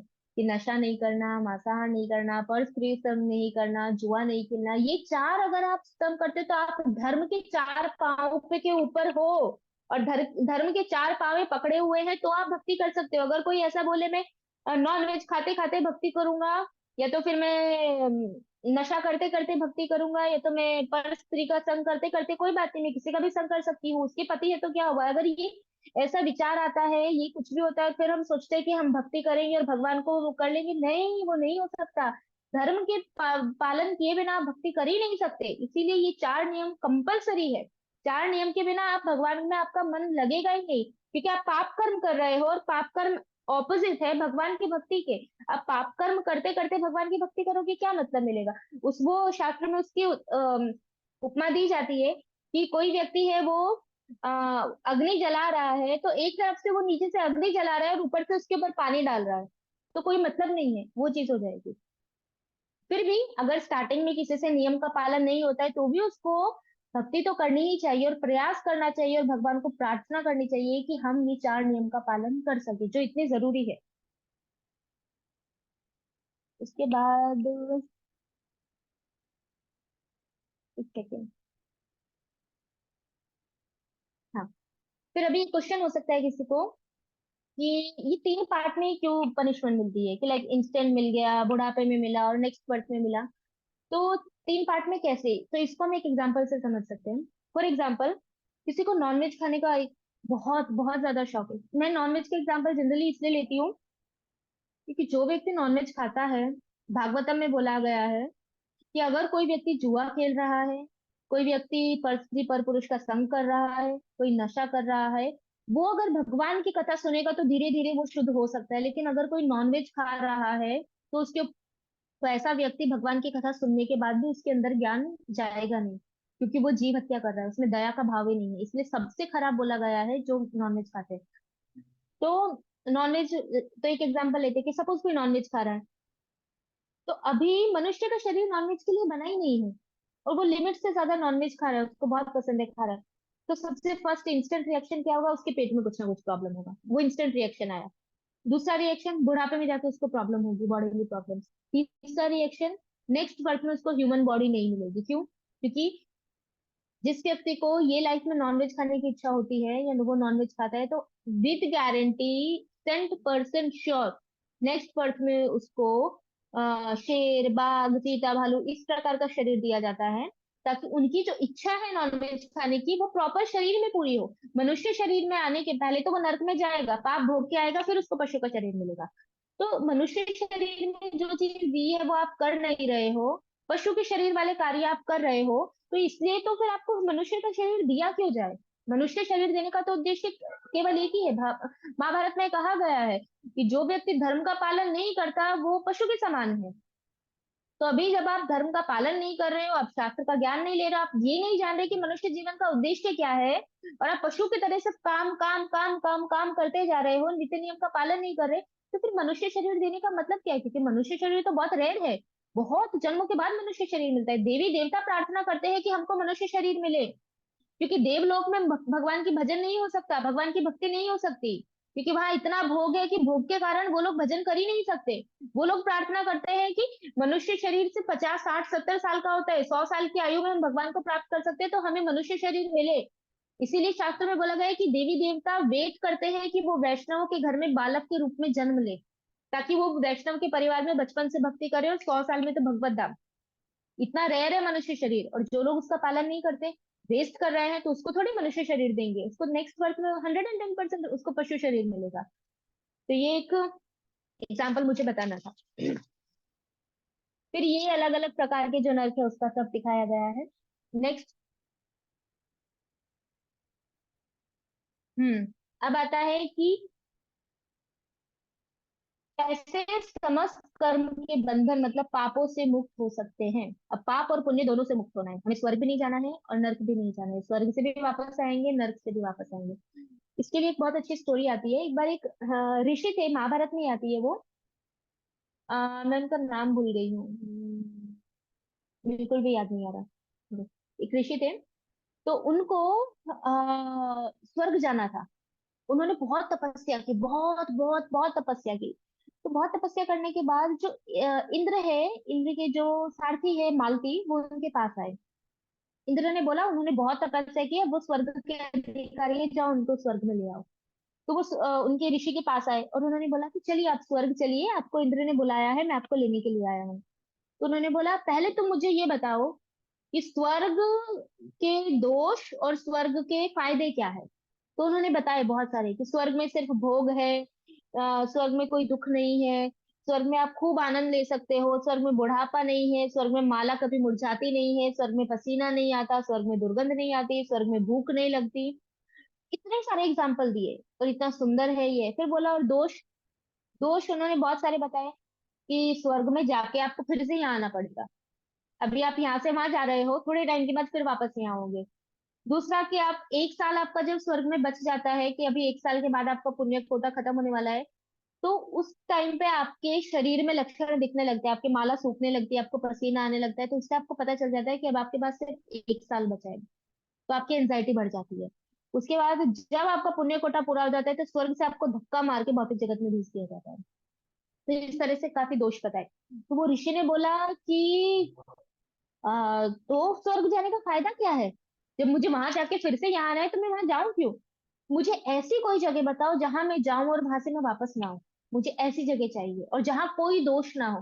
तो उन्होंने बोला कि ऐसी जगह तो सिर्फ एक ही है, वैकुंठ, भगवान विष्णु का धाम, गोलोकिया वैकुंठ। तो वहां पे ही जाके जीव जो है वो वापस नहीं आ सकता। लेकिन वैकुंठ जाना इतना आसान नहीं है। वैकुंठ जाने के लिए घोर तपस्या चाहिए, बहुत तपस्या करनी पड़ेगी, तब जाके कोई वैकुंठ जा सकता है। तो फिर वो ऋषि वैकुंठ के लिए तपस्या करते हैं। तो यहाँ पे क्या समझाया कि जो जो वास्तव में ज्ञानी है, जिनको ज्ञान है, वो स्वर्ग भी नहीं जाना चाहते, क्योंकि उनको पता है स्वर्ग कैसा है, कि मुंबई गए 4 दिन के लिए घूम के फिर वापस आनंद आ गए। ये है, ये है स्वर्ग जाना। तो इसलिए जीव वहां पे भी नहीं जाना चाहता, जो जो वास्तव में ज्ञानी है वो वहां नहीं जाना चाहते। अब बताइए कैसे बच सकते हैं। तो भगवान भगवत गीता में बोलते हैं 18वें अध्याय में 66 श्लोका, एकदम भगवान के लास्ट जो स्टेटमेंट्स है, जैसे भगवान ने पहले कर्म योग बताया, ज्ञान योग बताया, ये बताया, वो बताया। जैसे हम किसी को बोले कि पहले बोले कि मुझे पानी चाहिए, फिर बोलते हैं, नहीं नहीं मुझे दूध दे दो। फिर बोलेंगे नहीं दूध नहीं, ठीक है चलो मुझे जूस दे दो। तो हम उसके लिए क्या लेके आएंगे? ऑब्वियसली जूस लेके आएंगे, क्योंकि उसने लास्ट में फाइनली क्या बोला, ठीक है अभी मुझे, मेरा कंक्लूजन है मुझे जूस चाहिए। अब अगर कोई व्यक्ति उसको बोले कि नहीं नहीं लो, पहले पानी मांगा था तो पानी लो, तो वो व्यक्ति प्रसन्न होगा? नहीं होगा। तो वैसे ही भगवान भगवत गीता में कर्म के बारे में बताए, ज्ञान के बारे में बताया, भक्ति के बारे में बताया। भक्ति के लास्ट में भगवान क्या कंक्लूजन दे रहे हैं, सर्वधर्मान परित्यज्य माम एकम शरणम व्रज अहम त्वाम सर्व पापेभ्यो मोक्षयिष्यामि मा शुचः। कि अर्जुन समस्त प्रकार के धर्मों का परित्याग करो। कौन से धर्म? वो जो आगे बोल रहा था अर्जुन, इतना सारा भगवान ने उनको कर्म योग बताया, ज्ञान योग बताया, वो सब भगवान बोल रहे हैं वो सब प्रकार के धर्मों का परित्याग कर दो, छोड़ दो उनको सबको, और मेरी शरण में आओ। अब क्या करो, सिर्फ और सिर्फ मेरी शरण में आ जाओ। माम एकम शरणम व्रज, माम एकम का मतलब, माम मतलब मेरी, एकम मतलब केवल, केवल एकमात्र मेरी ही शरण में आओ। फिर ऐसा नहीं है उसके शरण में, उसके शरण में, उसके नहीं। अगर हमारे बहुत सारे शेल्टर है तो भगवान नहीं आएंगे। जैसे द्रौपदी का केस हुआ, पहले पति के पास गई, भीष्म पितामह के पास गई, फिर खुद खुद को अपने साड़ी से बचाने का प्रयास किया, लेकिन जब दोनों हाथ ऊपर के कहा हे गोविंद, हे द्वारकाधीश, अब आप मेरी रक्षा करो, भगवान इंस्टेंट आ गए। गजेंद्र का ऐसा एग्जाम्पल हुआ, खुद प्रयास किया बचाने का, नहीं आए भगवान। जैसे ही छोड़ दिया कि ठीक है भगवान अब आप मेरी रक्षा करो, भगवान तुरंत आ गए। वैसे ही जब हम बहुत सारी जगह पे हम सोचेंगे ये डेमिगॉड भी हमें प्रोटेक्ट करेंगे, हमारे घर वाले प्रोटेक्ट करेंगे, फैमिली वाले प्रोटेक्ट करेंगे, पति प्रोटेक्ट करेंगे, पत्नी प्रोटेक्ट करेंगी, हम जब तक यहाँ पे सोचते रहेंगे तब तक भगवान का हमारा भगवान के प्रति 100% सरेंडर नहीं होगा, तब तक भगवान हम लोगों को 100% पापों से मुक्त नहीं करेंगे। 100%, क्योंकि भगवान बोलेंगे ठीक है तुम्हारे इतने सारे शेल्टर है तो पहले वहां पे जाओ, और जब हर जगह फेल हो जाए तब मेरे पास आना। इसीलिए भगवान यहाँ पे अर्जुन को क्या बोल रहे हैं, माम एकम, केवल एकमात्र मेरी शरण में आओ। हम काम सर्व, मैं तुम्हारे सारे के सारे पापों से तुम्हें मुक्त कर दूंगा, तुम डरो मत। भगवान ने आश्वासन दिया अर्जुन को कि तुम मत डरो, मैं तुम्हारे समस्त पापों को उद्धार कर दूंगा। और भगवान भगवत गीता में बोले हैं कि अगर कोई व्यक्ति देवी देवताओं के पास अपनी कुछ इच्छा मांगने जाता है तो अर्जुन वो इच्छा मैं ही पूरी करता हूँ। देवी देवता एक भी वरदान भगवान कृष्ण की इच्छा के विरुद्ध नहीं दे सकते, क्योंकि अल्टीमेटली सैंक्शन करने वाले भगवान ही हैं। हम जैसे मैनेजर है, कोई नीचे सेल्समैन है, उनको कहीं कुछ करना है तो अल्टीमेटली सैंक्शन कौन करेगा? मैनेजर ही करते हैं। वैसे ही भगवान के सैंक्शन के बिना, ये भगवान के वचन है, भगवान के सैंक्शन के बिना कोई भी डेमिगॉड हमें कोई भी आशीर्वाद नहीं दे सकता। तो वाया वाया जाए और उसमें भी भगवान की इच्छा ना हो, फिर भी भगवान बोले कि ठीक है चलो अभी इसको चाहिए तो दे देता हूँ, और भगवान बिना मन के दे, उससे बेटर है कि डायरेक्ट भगवान की शरण में जाओ। तो ये सबके लिए प्रसन्नता है। देवी देवता हमसे कभी नाराज नहीं होंगे कि अगर हम सीधा भगवान की शरण में गए हैं। ये देवी देवताओं के लिए बहुत सौभाग्य की बात है कि जो अभी मेरी पूजा कर रहा था, अभी वो उनके पास गया है जिनकी पूजा मैं करता हूँ। वो डायरेक्ट, और भगवान के जो भक्त होते हैं, जो देवी देवता होते हैं, वो आशीर्वाद देते हैं। इतने सारे उदाहरण हैं, कितने सारे उदाहरण। पांडवों के लिए जब जरासंध ने तपस्या की थी, शिव जी के पास गया था, तो शिव जी ने बोला नहीं, पांडव तो वैष्णव है, वो कृष्ण के भक्त है, और कृष्ण वहां पे है, मैं ऐसा वरदान दे ही नहीं सकता कि तुम पांडवों को मार सको। तो उन्होंने बोला तो मैं उनको हरा सको, बोलता है नहीं, कृष्ण है तो मैं ऐसा वरदान भी नहीं दे सकता कि तुम उनको हरा सको। तो ऐसा होता है। इंद्र इंद्र ने पांडवों की रक्षा के लिए वो अपना क्या बोलते हैं, स्वाभिमान छोड़ दिया। इंद्र ब्राह्मण का वेश लेके कर्ण के वो लेके आ गया, क्या बोलते हैं, कवच और कुंडल।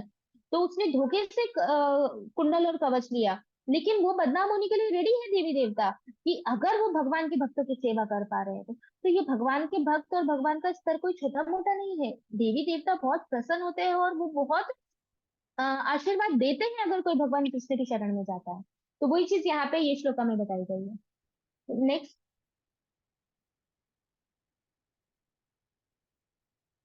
हम्म फिर आगे है कि कैसे भविष्य में कर्म बंधन से मुक्त रह सकते हैं। अब यहाँ पे ये श्लोका बोला गया है, भगवत गीता में भगवान बोल रहे हैं, श्री विष्णु के लिए यज्ञ रूप में कर्म करना चाहिए, अन्यथा कर्म के द्वारा इस भौतिक जगत में बंधन उत्पन्न होता है। कौन बोल रहे हैं? भगवान खुद बोल रहे हैं ये तो।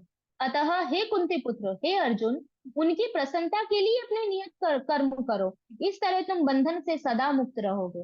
तो हमें सारे कर्म कैसे करने हैं? अब कोई ऐसा सोचे अरे तो अब आज से तो मुझे सब बंद कर देना पड़ेगा, नहीं। हमें कर्म करना है, लेकिन किसके लिए करना है? भगवान के लिए। देखो जो डिवोटीज है, जो भक्त है, ऐसा तो नहीं है उन्होंने जीना छोड़ दिया है या उन्होंने बाहर जाना छोड़ दिया है, सब कुछ छोड़ दिया है, खाना छोड़ दिया है। वो सब कार्य करते हैं, लेकिन सेंटर में आ जाते हैं भगवान। जैसे वो भोजन बनाएंगे तो भगवान को ऑफर करेंगे, फिर खाएंगे। वो सुबह उठेंगे तो पहले लेट उठते थे, अभी जल्दी उठते हैं कि ठीक है चलो मॉर्निंग का टाइम है, अच्छा है भगवान की माला कर लेते हैं, भगवान शास्त्र अध्ययन कर लेते हैं, भगवान की अगरबत्ती पूजा कर लेते हैं। उसके बाद पूरे दिन में अपने ऑफिस जाते हैं, काम करते हैं, तो भी क्या सोचते हैं?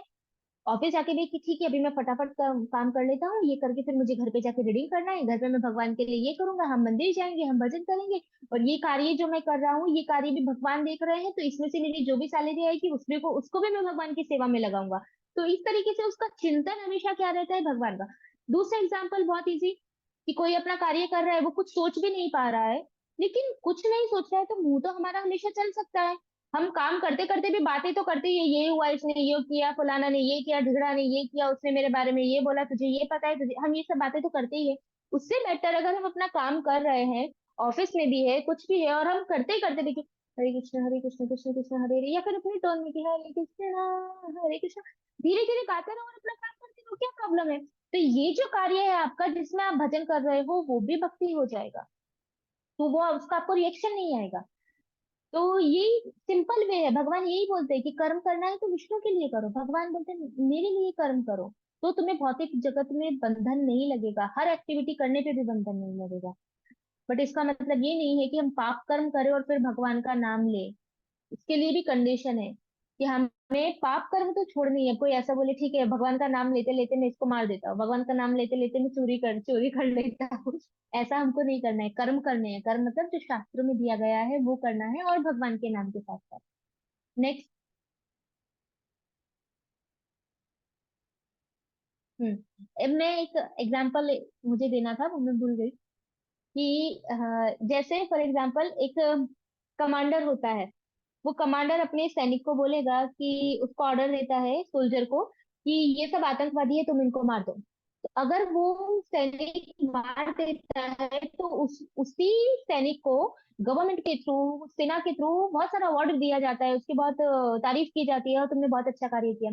अब वही जो सैनिक है, वही सैनिक जब छुट्टियों पे घर पे आता है, और आके अपने पड़ोसी को मार देता है, सब सपोज फॉर एग्जाम्पल, वो आके अपने पड़ोसी को मार देता है, तो वही कमांडर जो उसका था वो उसको आएगा और कहाँ ले जाएगा, जेल में ले जाएगा। क्यों? क्योंकि वहां पे उसने कमांडर की आज्ञा से, परमिशन से उसने उनको मारा, तो ही इज राइट, सही व्यक्ति को मारा। यहाँ पे उसने अपनी मर्जी से बिना नीति नियम के, आउट ऑफ ड्यूटी, उसने किसी पर्सन को मार दिया, तो उसको क्या मिलेगी, पनिशमेंट मिलेगी। वैसे ही जब अर्जुन ने महाभारत में इतना सारा युद्ध किया, इतने लोगों को मारा, तो उसने भगवान की आज्ञा से मारा, इसलिए अर्जुन को कोई रिएक्शन नहीं आया। वही अगर कोई व्यक्ति भगवान की आज्ञा के बिना ये सब करता है तो उसको रिएक्शन आता है, 110% उसको रिएक्शन आएगा। और एक और चीज कि जैसे भगवान है, तो अर्जुन को क्या बेनिफिट मिला, अर्जुन ने इतने सारे लोगों को मारा तो अर्जुन को बेनिफिट क्या मिला, अर्जुन का नाम भगवान के साथ जुड़ गया। भगवत गीता मतलब भगवान ने अर्जुन को बोली, हर बार बार जितनी बार कृष्ण उतनी बार भगवत गीता में बार बार आता है, अर्जुन अर्जुन अर्जुन उवाच, अर्जुन उवाच, अर्जुन ने बोला, अर्जुन ने बोला। भगवत गीता के फ्रंट पेज पे अर्जुन और भगवान, अर्जुन भगवान कृष्ण के साथ आ गए, उनकी फोटो कृष्ण के साथ आ गई। और हम, हमारा क्या रहता है, और वो भी अभी नहीं आई है, हजारों करोड़ों करोड़ों साल से भगवत गीता है, और तब से अर्जुन भगवान के साथी है, और वो भगवत गीता का सब सम्मान करते हैं, वो भगवत गीता की पूजा करते हैं। वो भगवत गीता अगर पुरानी हो जाती है, कुछ फट भी जाता है, तो बहुत प्रेम से उसको, जो पवित्र नदी होती है उसमें उसका विसर्जन कर देते हैं। इतना मान है भगवत गीता का, अभी भी पुरानी हो जाए तो भी।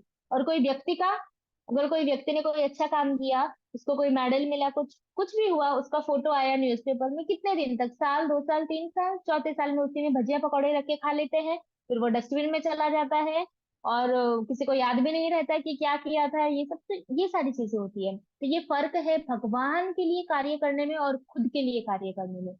खुद के लिए हम जो भी कार्य करते हैं, या टेम्पररी लोगों के लिए, या भौतिक जगत के लोगों के लिए कोई भी कार्य करते हैं, वो बहुत लॉन्ग टर्म नहीं रहता। अगर बहुत बहुत बड़ा काम किया है तो भी 50 साल, 100 साल, 200 साल ज्यादा से ज्यादा। वरना वो व्यक्ति को तभी याद किया जाता है जब कोई उसकी पर्टिकुलर वो चीज का वर्णन आया हो, वरना सब भूल जाते हैं। कोई डेली लाइफ में कौन है, डेली लाइफ में हर कोई कृष्ण को याद करता है, हर कोई डेली लाइफ में कृष्ण को याद करता है, चाहे किसी भी वे में याद करे। इसलिए जय श्री कृष्ण ऐसा बोलने में भी कृष्ण का नाम लेते हैं। कितने लोग हैं जो डेली लाइफ में महात्मा गांधी को याद करते हैं, जवाहरलाल नेहरू को याद करते हैं, न्यूटन को याद करते हैं, आइंस्टाइन को याद करते हैं, नहीं करते हैं। जब उनका कोई पर्टिकुलर काम आता है तब उनको याद किया जाता है, वरना नहीं किया जाता। तो ये फर्क है भगवान में, भगवान के भक्तों में, और भौतिक जगत के लोगों में। अब नेक्स्ट टॉपिक है काल, छोटा ही टॉपिक है तो बहुत इंपॉर्टेंट है। काल मतलब समय। भगवान क्या बोले हैं भगवत गीता में, अहम कालोस्मि। काल कौन है, काल अर्जुन में है। जब अर्जुन, भगवान का विराट रूप देखा अर्जुन ने और वो डर गया, तो तब भगवान बताते हैं कि अर्जुन मैं ही काल हूँ। और काल के रूप में अर्जुन तुम देखो कि सामने कौरव की सारी सेना को मैं मार चुका हूँ, सब लोग मर चुके हैं, सिर्फ तुम 5 पांडव को छोड़ के बाकी सब मरेंगे। क्यों? क्योंकि काल मैं हूँ। तो काल जो है वो भगवान की एक शक्ति है। जिस प्रकार से भौतिक प्रकृति भगवान की एक शक्ति है, वैसे ही काल भी भगवान की शक्ति है। कोई जीव काल से नहीं बच सकता। कोई व्यक्ति बोले मैं काल के समय के परे हूं, तो वो तो सबसे बड़ा ढोंगी है, सबसे बड़ा झूठा है। काल के परे होता तो फिर वो बचपन में छोटा था, अभी बड़ा कैसे हो गया, काल के प्रभाव में बड़ा हुआ ना। काल के प्रभाव में बूढ़ा भी होगा, और काल के प्रभाव में उसकी मृत्यु भी हो जाएगी। कितने बड़े बड़े साइंटिस्ट रहे हैं, रिसर्चर्स रहे हैं, कोई मृत्यु को टाल नहीं सका। काल, काल से कोई बच नहीं सकता। बड़े बड़े देवी देवता नहीं बच सकते, ब्रह्मा जी की मृत्यु होती है, इंद्र की मृत्यु होती है, तो हम तो क्या चीज है। लेकिन भागवत में बताया है, एक श्लोका आता है, मैं वो श्लोका भूल गई फिर से। उद्यनस्तो ये छोड़ो, भूल गई। ठीक है, इसको मीनिंग बता देती हूँ। श्लोका में क्या बोला है कि जिस प्रकार सूर्य उगता है और सूर्य अस्त होता है, तो सारे लोगों की जो आयु है उसको वो क्षीण कर देता है। मतलब लोगों की आयु सूर्य के उगने के साथ साथ क्षीण हो जाती है, क्योंकि एक एक दिन बढ़ रहा है, तो लोगों की आयु कम हो रही है। लेकिन वही सूर्य से भगवान के भक्तों की आयु बढ़ती है। तो अब कोई सोचेगा भगवान के भक्तों की आयु कैसे बढ़ती है, वो भी बूढ़े हो रहे हैं, उनका भी शरीर छूट रहा है। लेकिन आयु बढ़ने का मतलब क्या है कि भौतिक जगत में जो जीव होता है, अगर वो भगवान का भजन नहीं करता है, भगवान की भक्ति नहीं करता है, तो ऐसे लोग मृत्यु में जाएंगे। मृत्यु के बाद अभी उनको मनुष्य शरीर मिला है, अगले जन्म में वो पशु बनेंगे, तो उनकी गति नीचे की तरफ जा रही है। लेकिन जो भगवान के भक्त होते हैं उनकी आयु वो बढ़ती है, का मतलब ये है कि ये शरीर में तो हमें दिख रहा है कि वो बूढ़े हो रहे हैं, सब हो रहे हैं, लेकिन ये शरीर छोड़ने के बाद उनको शाश्वत जीवन मिलता है। शाश्वत जीवन का मतलब जो जहाँ ना मृत्यु होती है, ना बुढ़ापा होता है, ना बीमारी होती है और ना जन्म होता है, तो उनको शाश्वत जीवन भगवान के धाम में मिलता है। तो वो भगवान के भक्त उस और बढ़ रहे हैं, इसीलिए बोला जाता है कि भगवान के जो भक्त है उनकी आयु घट रही है, भौतिक जगत में उनकी आयु घट रही है और आध्यात्मिक जगत में उनकी आयु बढ़ रही है, वो आध्यात्मिक जगत की तरफ जा रहे हैं। तो ये श्लोक श्रीमद् भागवतम में आता है। तो ये काल भगवान है। नेक्स्ट,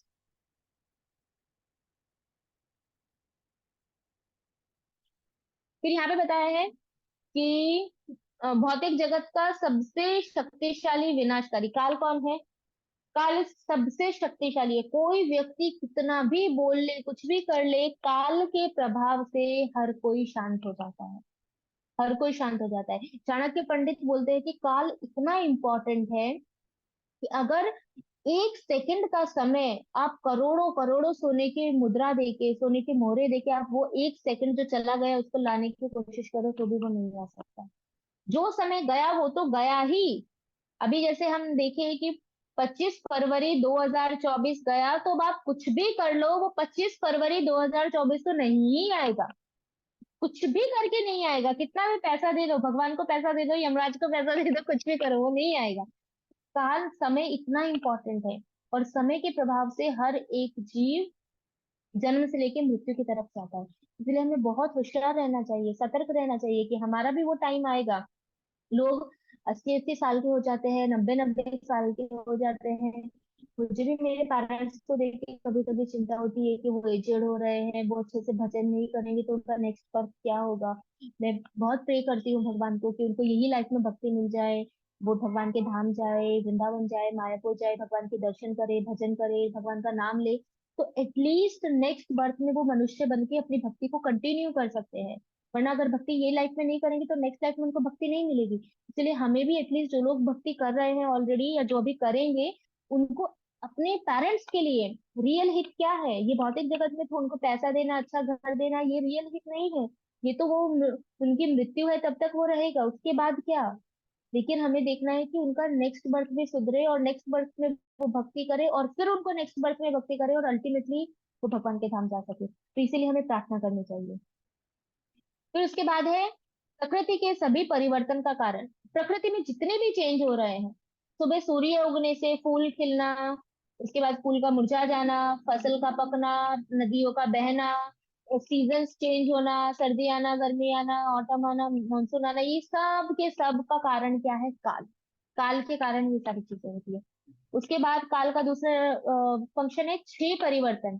जो 6 परिवर्तन शरीर में होते हैं, जैसे सबसे पहले जन्म होता है, फिर वो शरीर बढ़ता है, उसके बाद थोड़े टाइम के लिए फिक्स हो जाता है कि अभी लगता है कि वो बहुत बढ़ नहीं रहा है, जैसे 20 साल से लेके समथिंग 30-35 साल तक, 40 साल तक वो थोड़ा कांस्टेंट हो जाता है।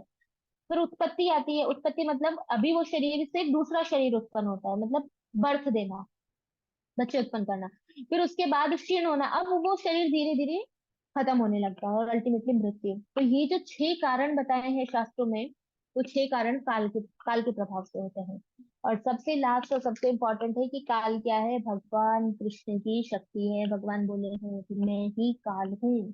श्रीमद् भागवतम में भी भगवान ने बहुत जगह बोला है और भगवत गीता में तो क्लियर भगवान ने बोले कालोस्मि, मैं काल हूँ। अर्जुन, ये जो काल तुम देख रहे हो ना, जिसके प्रभाव से ये सारी सेना नष्ट हो रही है, अर्जुन डर गया था। तब भगवान ने बोला ये वो ऐसा पूछ रहा था कि आप कौन है, आप कौन है, ऐसा करके पूछ रहा था अर्जुन भगवान को। तो तब भगवान बोलते हैं कि मैं काल हूँ।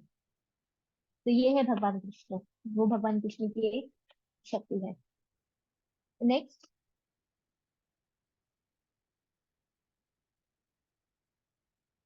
देखो ये वो श्लोका है, भगवान बोल रहे हैं भगवत गीता के 11वें अध्याय के 32 श्लोका में। भगवान ने कहा समस्त जगतों को विनष्ट करने वाला काल मैं हूँ और मैं यहाँ समस्त लोगों का विनाश करने के लिए आया हूँ। तुम्हारे पांडवों के अलावा दोनों पक्षों के सारे योद्धा मारे जाएंगे। भगवान ने क्लियरली डिक्लेयर कर दिया कि ये सब मारे जाएंगे। पर सबको पता था, भगवान श्री कृष्ण साधारण व्यक्ति नहीं है, ये सबको पता था। जब कर्ण के पास भगवान गए बोलने के लिए कि कर्ण अभी भी समय है, तुम कुंती के पुत्र हो, मैं तुम्हें बता देता हूँ अभी भी समय है, तुम पांडवों की तरफ आ जाओ, तो पांडव तुम्हारे भाई है। तो उन्होंने कहा नहीं, मैं दुर्योधन से आ सकती हूँ, मैं दुर्योधन को नहीं छोड़ सकता, और मैं जानता हूँ केशव, उन्होंने बोला केशव मैं जानता हूँ कि क्योंकि आप पांडवों की तरफ है इसीलिए सारे कौरव मारे जाएंगे। भीष्म पितामह ने बार बार बोला कि कृष्ण है इसीलिए सारे कौरव मारे जाएंगे। कुंती महारानी ने बोला कृष्ण है इसलिए सारे कौरव मारे जाएंगे, पांडवों को कुछ नहीं होगा। तो ये क्यों? क्योंकि सबको पता है कि काल स्वयं भगवान कृष्ण है, और और जो भगवान है वो पांडवों की तरफ है, तो बट ऑब्वियसली कि पांडवों को कुछ नहीं हो सकता। तो ये सबको ज्ञात था, महाभारत के युद्ध में सबको पता था कि कृष्ण वहां पे है। एक दुर्योधन को छोड़ के, दुर्योधन को और घमंड था कि नहीं, हम विजयी होंगे, उन्होंने भगवान को नहीं चुना। उन्होंने क्या चुना? भगवान को कहा कि हमें ये ग्वाला नहीं चाहिए। ये ग्वाला क्या करेगा? वो भी ऐसा ग्वाला जो बोलता है कि मैं युद्ध नहीं करूंगा। तो बिना युद्ध करने वाला ग्वाला किसको चाहिए? हमें तो इसकी सेना चाहिए। ऐसे करके भगवान ने बोला ठीक है, ले लो, तुम सेना ले लो। और अर्जुन ने क्या बोला कि कृष्ण आप कुछ नहीं करोगे, आप सिर्फ साथ में रहोगे ना मेरे सारथी बन के, तो भी मुझे और कुछ नहीं चाहिए, आप सिर्फ मेरे साथ रहो। और वो लास्ट में बोला है, अर्जुन खुद बोलते हैं कि यत्र यत्र योगेश्वर, मतलब जहां जहां योगेश्वर कृष्ण है वहां वहां पे विजय है, लक्ष्मी है वहीं पे ही है, वहां विजय अपने आप है, जहाँ भगवान की उपस्थिति है वहां पे विजय है। तो ये है, तो ये भगवान की शक्ति है, ये भगवान का महत्व है। नेक्स्ट। बस तो यहाँ पे एंड होता है। अब इसमें इंपॉर्टेंट क्या है कि अगर हमें काल के प्रभाव से बाहर निकलना है तो एकमात्र उपाय क्या है? भगवान की शरण ग्रहण करना। भगवान की शरण ग्रहण करने से हम काल से मुक्त हो सकते हैं, वरना कोई चांस नहीं है। भक्त भी बूढ़े होते हैं, भक्त को भी बीमारी होती है, भक्त भी सब कार्य करते हैं, फिर भी वो काल के प्रभाव में नहीं है, क्योंकि भक्तों जब कोई कृष्ण की शरण ग्रहण कर लेता है तो भगवान पर्सनली वो जीव को अपनी केयर में ले लेते हैं। भगवान उसकी पर्सनल केयर करते हैं। तो अगर वो बूढ़ा हो रहा है तो भी वो भगवान की भक्ति करते करते बूढ़ा हो रहा है, वो यंग है तो भी भगवान की भक्ति कर रहा है, वो छोटा बच्चा है तो भी वो भगवान की भक्ति कर रहा है, वो शरीर छोड़ देगा तो भी भगवान की भक्ति करते करते छोड़ेगा, नेक्स्ट बर्थ मिलेगा तो भी भगवान की भक्ति करेगा। उसका कोई लॉस है ही नहीं, कोई नुकसान नहीं है। तो ये आज का टॉपिक था काल।